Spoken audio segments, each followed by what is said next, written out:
તો વડોદરાવાસીઓ સાવધાન થઈ જજો। આડેધડ વાહનો પાર્ક કર્યા તો સમજો ગયા। શહેરમાં 6 મહિના બાદ ફરી શરૂ થઈ છે ટોઈંગ ક્રેન। સીસીટીવી કેમેરાથી સજ્જ છે ટોઈંગ ક્રેન। આડેધડ પાર્ક કરેલા વાહન ચાલકોને હવે વધુ ચૂકવવો પડશે દંડ। ટુ વ્હીલર ચાલકોને 700 ના બદલે હવે 750, ફોર વ્હીલર ચાલકોને 1000 ના બદલે હવે 1200 રૂપિયા દંડ ચૂકવવો પડશે। મોંઘવારી વધતા પોલીસે પણ ટોઈંગ ચાર્જમાં કર્યો છે વધારો। પોલીસ કમિશનર નરસિંહા કુમારે ટોઈંગ ક્રેનને ખુલ્લી મૂકી છે। વાહન ચાલકો સાથે ઘર્ષણ ટાળવા ટોઈંગ વાનમાં પહેલીવાર આગળ પાછળ સીસીટીવી કેમેરા પણ લગાવવામાં આવ્યા છે।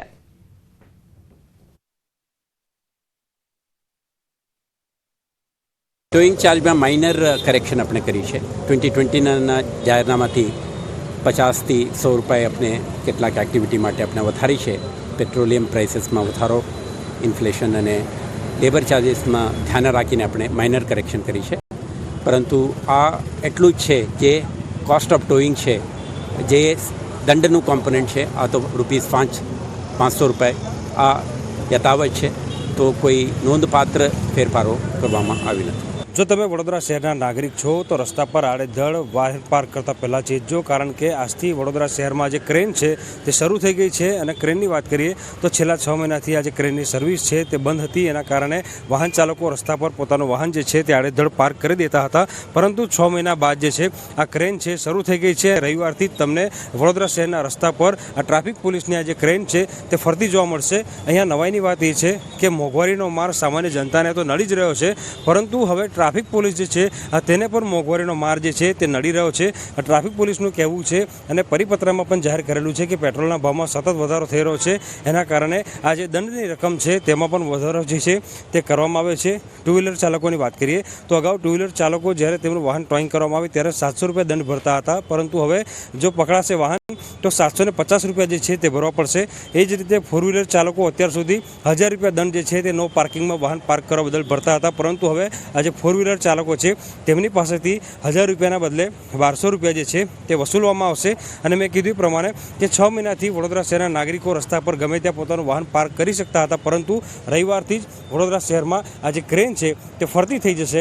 એટલે ચોક્કસથી ટુ વ્હીલર ચાલક અને ફોર વ્હીલર ચાલકને સાથે સાથે થ્રી વ્હીલર ચાલક જે છે તેમની મુશ્કેલીમાં વધારો થઈ શકે છે।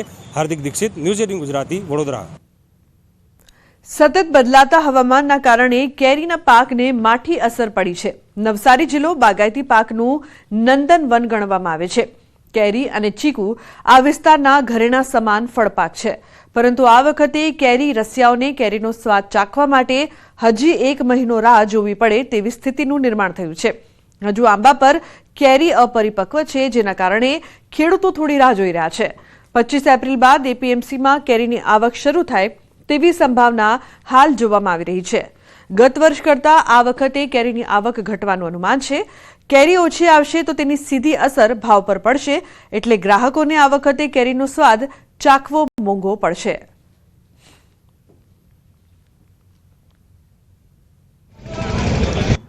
ગત વર્ષે અમારે ત્યાં 10 તારીખની અરાઉન્ડ અમારે માર્કેટમાં હરાજી કેરીની ચાલુ થઈ ગઈ હતી, પણ આ વર્ષે હજુ 15 દિવસ લાગી શકે એવું છે। એના માટે કારણ જવાબદાર ફક્ત ને ફક્ત હવામાન છે। જે આ વર્ષે બી તમે જોયું હશે તો ખૂબ મોટા પ્રમાણમાં ફ્લાવરિંગ થયું હતું, પરંતુ એના પર કેરી આવી બેસાણ થયું નથી। એટલે આ વખતે કેરીની સિઝન પર ટૂંકી રહેવાની પૂરેપૂરી શક્યતા છે। આ કેરીમાં 2-3 વર્ષથી પાક ઓછું આવે છે, કેમ કે હવામાનના લીધે કેરીઓ